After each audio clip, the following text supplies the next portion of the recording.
All right. Well, welcome to the Telesummit, and I'm very honored to introduce to you my next speaker, Dr. Daniel Pesut. He is a nursing professor in the Population Health and Systems Cooperative Unit in the School of Nursing at the University of Minnesota.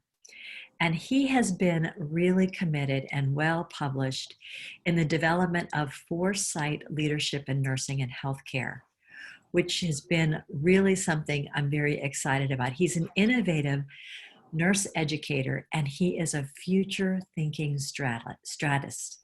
He has strategies for the future, and I'm so excited because one of the intentions of this telesummit is for us to really create strategies on how we can manifest the future in nursing. He also is an academic career coach and an organizational consultant and an author. And I'm very excited to introduce him.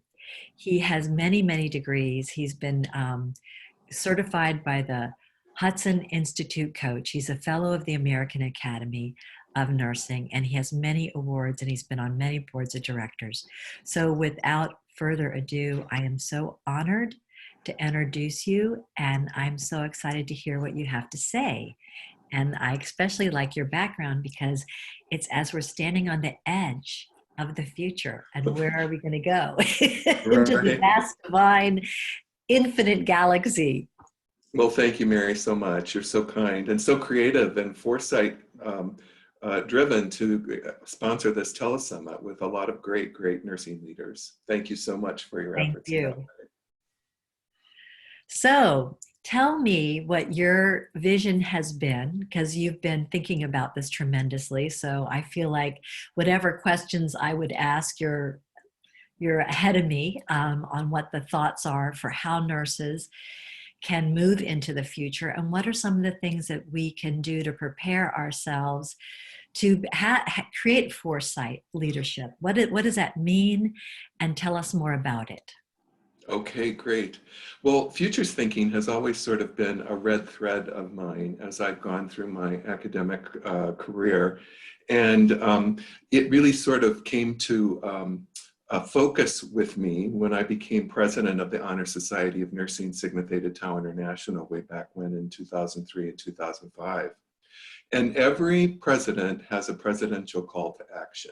Right. And mine at the time was create the future through renewal.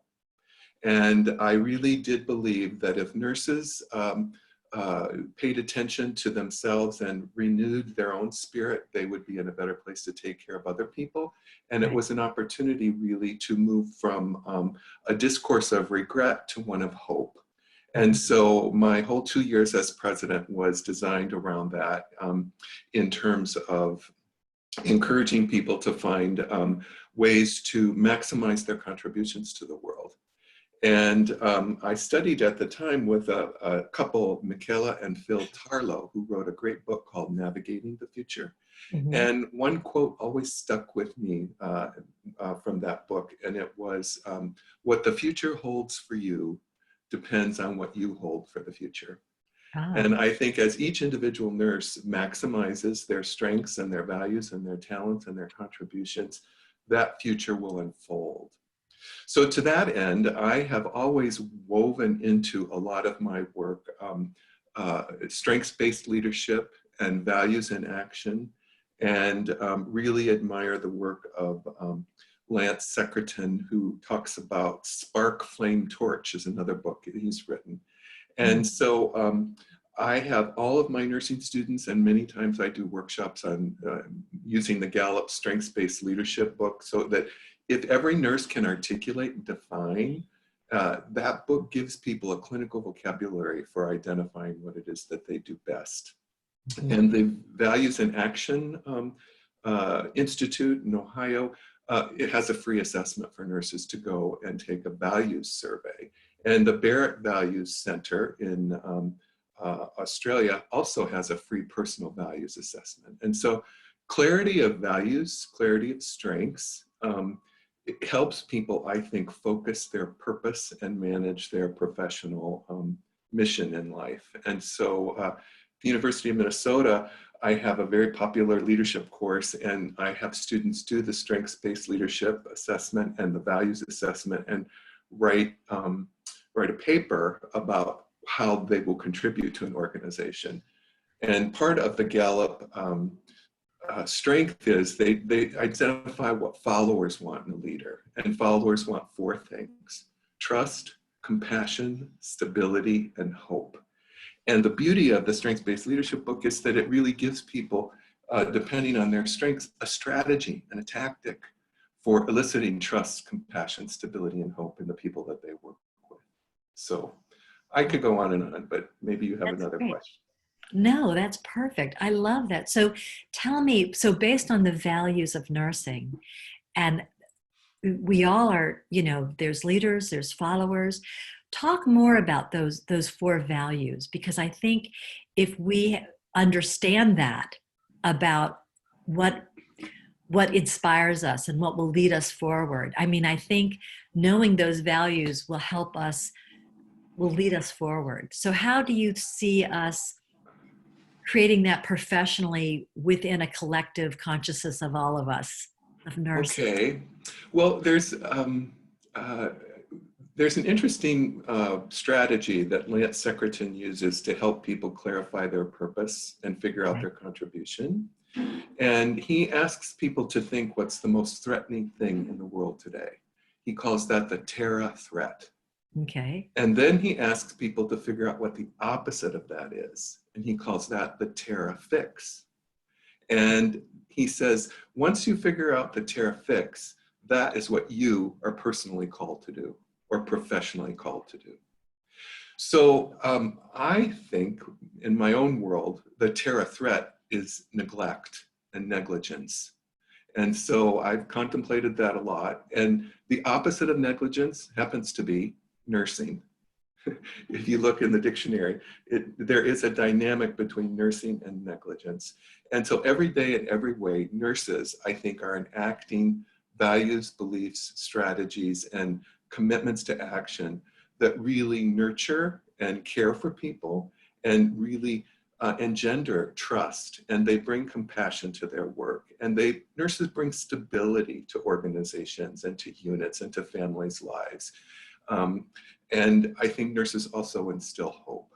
So it's managing the polarity and the dynamic between neglect and negligence and nursing, but it's also engendering a future orientation in terms of giving people hope and doing it with a compassionate heart.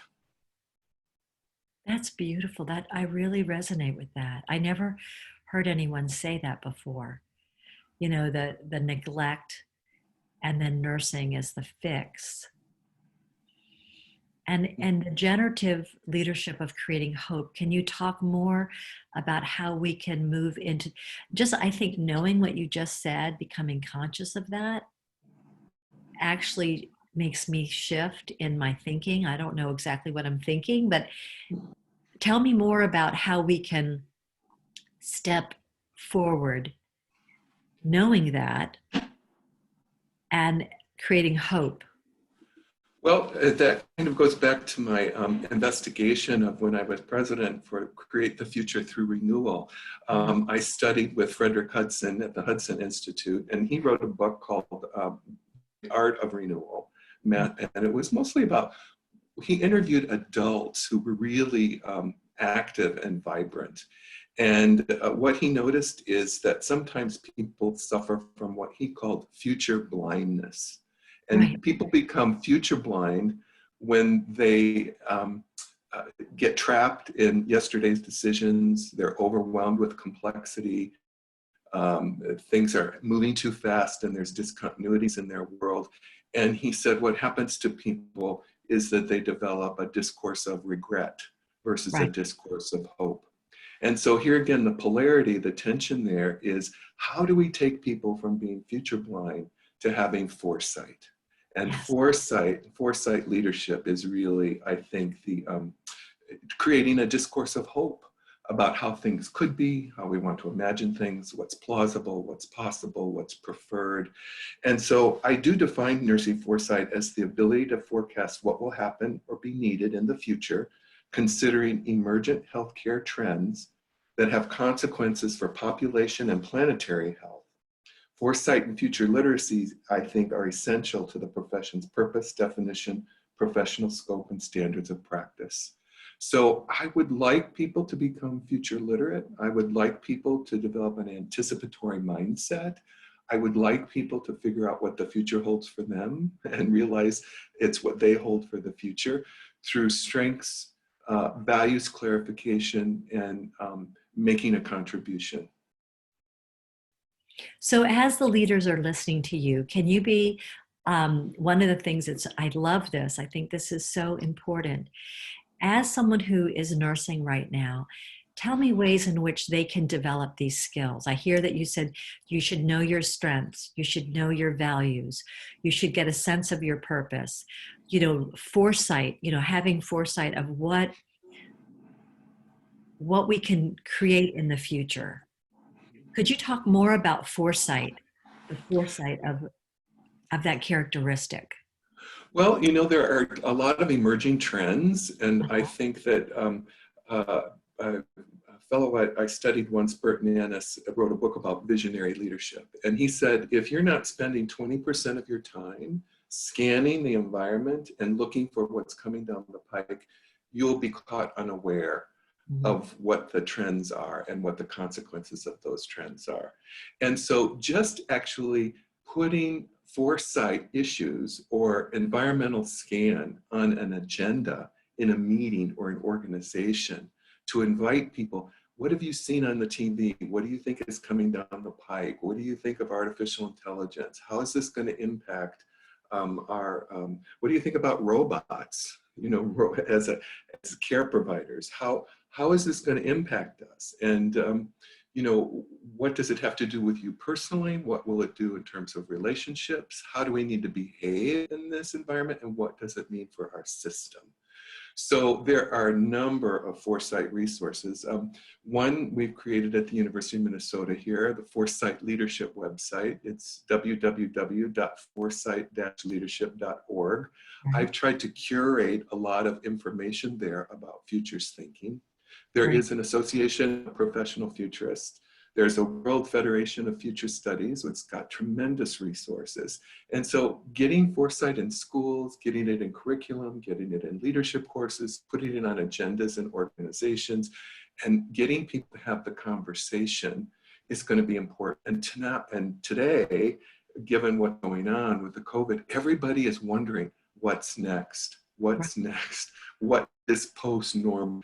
And it's an opportunity to craft and shape that as opposed to react to that and not do anything about it and develop a discourse of regret versus one of hope. And I think nurses are some of the most creative people on earth in terms of their ability to be innovative and think around new things and manage challenges and bring things to light. Wow. So tell me what based on what your knowledge, the resources you have, what is your vision? How do you, if you could foresight, visualize the future, it's your idea, it's your vision. What do you see as could be possible? Well, one of the initiatives that I'm involved in now, which will be launched actually next month, is Nurses Drawdown. I don't know if you're familiar with the Drawdown Project. It's about planetary health. If we don't have a planet, there's not going to be much of a future. So the planetary health movement has done some very specific science-based research about ways that people can engage in bringing down the temperature of the planet and managing climate change.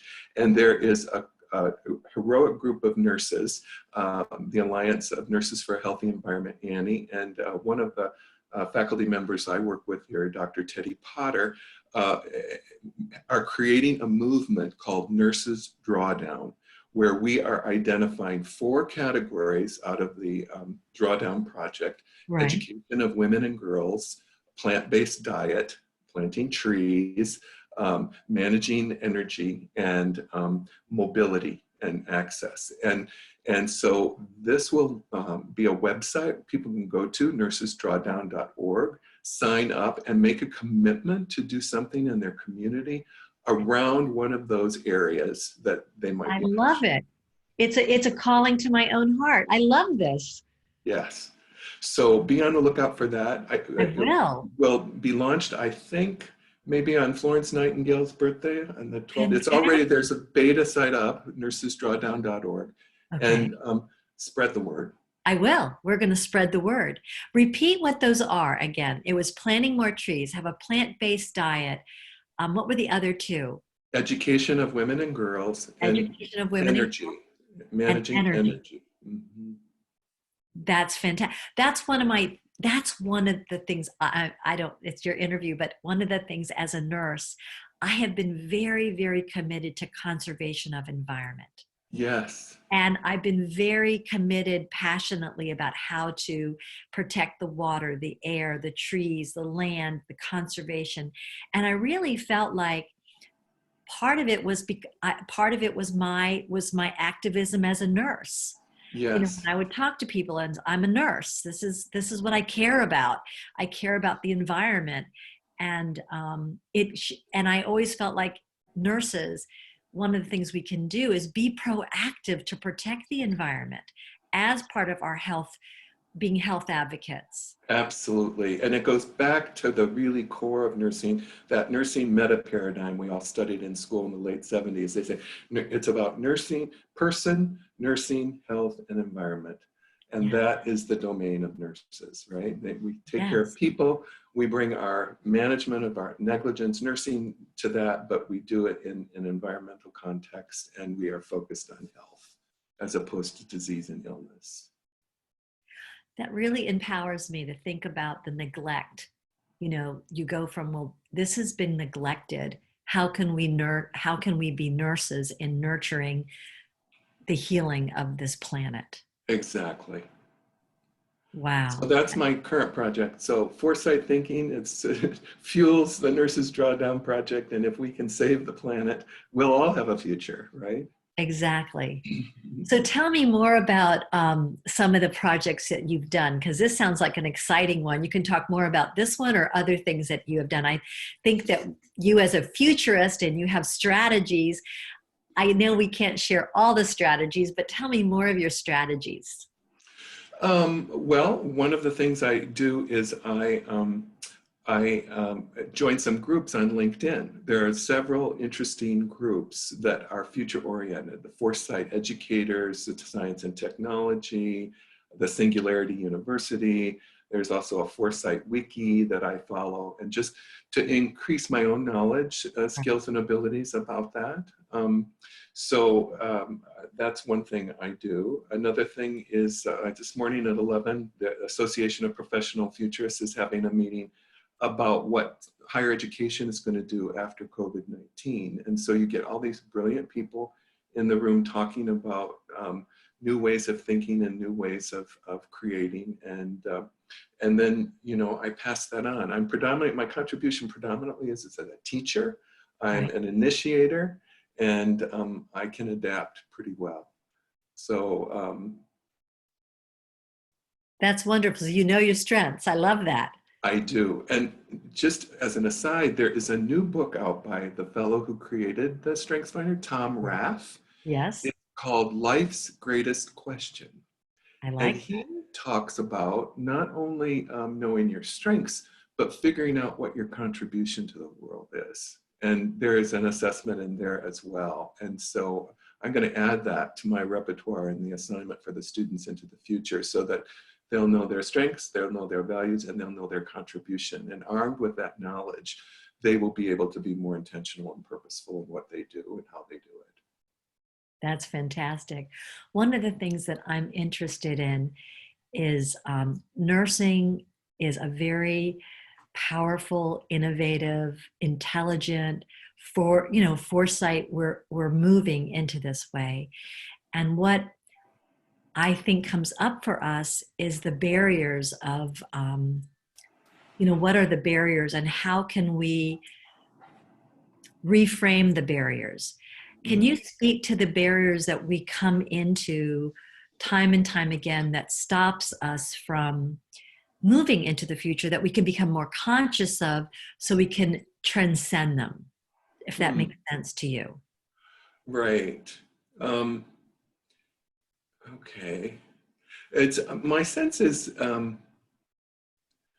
there is this model. You can tell I'm an academic, right? Uh-huh. A model of, that from another really brilliant guy I admire. His name is Robert Dilts, Yeah. and he's written a lot about leadership. And I find this model really pretty instructive. It comes from some of the work of Gregory Bateson, and it's about different logical levels. And I'm sure you're familiar with that Einstein quote, "You can never solve a problem thinking on the same logical level that created it." But Exactly. then you have to figure out, well, what are the other levels? You Mhm. know? So Dilts has this model where things begin with environment. And then in order to be in an environment, the next logical level is behavior. What will you do in that environment? How will you act? But above behavior is a set of capabilities. You have to have capabilities to engage in behavior, to act in an environment that you find yourself in. Mhm. And above capabilities are values and beliefs, because values and beliefs influence people's self-agency and efficacy about whether or not they even have the capability to engage in the environment that they find themselves in. And above values and beliefs is identity. Who am I in this situation? And above identity is mission. What's my purpose? And above mission is vision. What do I want to accomplish? And above vision is contribution to the greater universe. And so I use this model all the time to diagnose where people are at in a conversation. If it's about behavior, then we talk about capabilities. We shift the discussion to another logical level. If Okay. it's about capabilities, we get clear about values and beliefs and how that influences. And Dilts says that if you're aligned, if you're in the right environment with the right behavior, right capabilities, values, beliefs, identity, mission, that you are in a state of flow. Things just flow.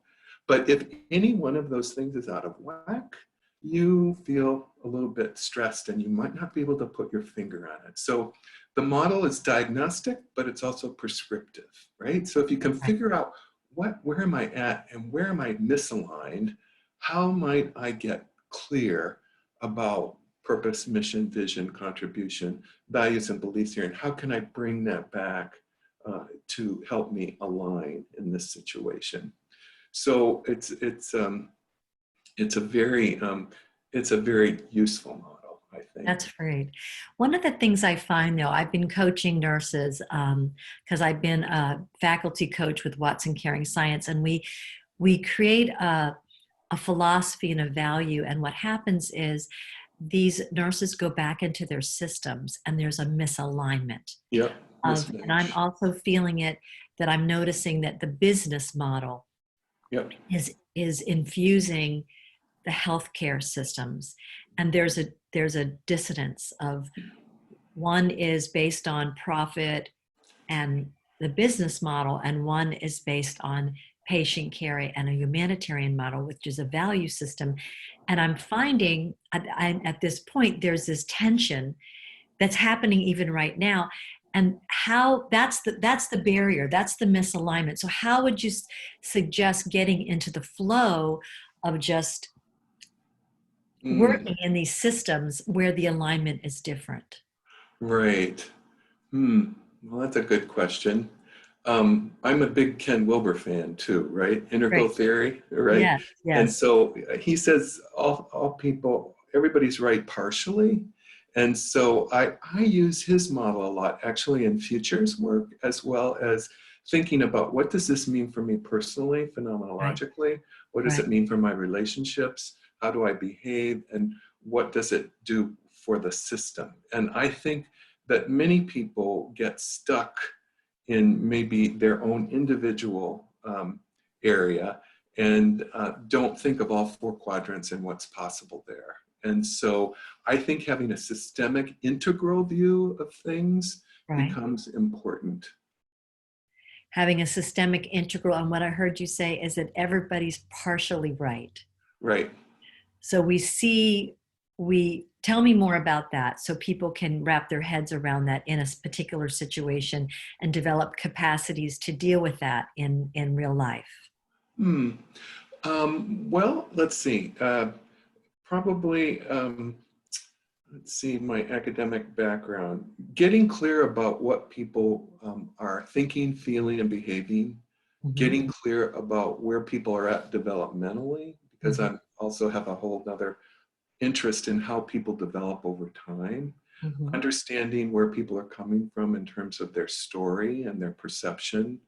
Here again, what they value and believe Hmm. becomes important. And you do a lot of this, I think, through curiosity, wonder, and conversation. Curiosity, wonder, and conversation. I love that. Yeah, True. unless you think you're right, because if you believe you're right, then Yeah. you cut off the conversation, the curiosity, and the wonder, and True. you're not conscious. It's my way or the highway, and that's when leaders get derailed. I think I sent you the article about Yes, you derailment, did. identity, reputation management.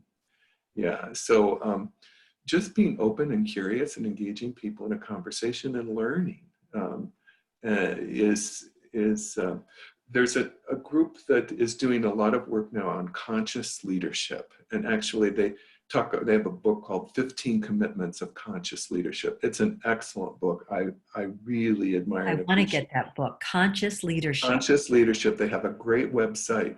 And they have a very interesting little animated video about what leaders have to do and know. And it's called Location, Location, Location.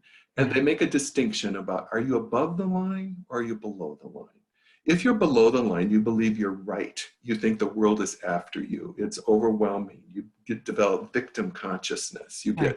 You get caught in drama triangles. If you're above the line, you're open, you're curious, you're playful. It's that curiosity, wonder, and conversation, and it enables you to have more freedom. Right. And they have a whole set of practices associated with these 15 commitments, and it's probably one of the best personal development leadership books out there, I think, in terms of the group. And they do some interesting things. Wow. I should have read that book before I did the telesummit. My guess is you practice probably many of the commitments. I'm going to get that book now. 15 commitments of conscious leadership. I love that. I love that. Well, this has just been so rich and so full. You've given us tremendous resources and That's so true. They many. call me Dr. Dan, the resource man. I do.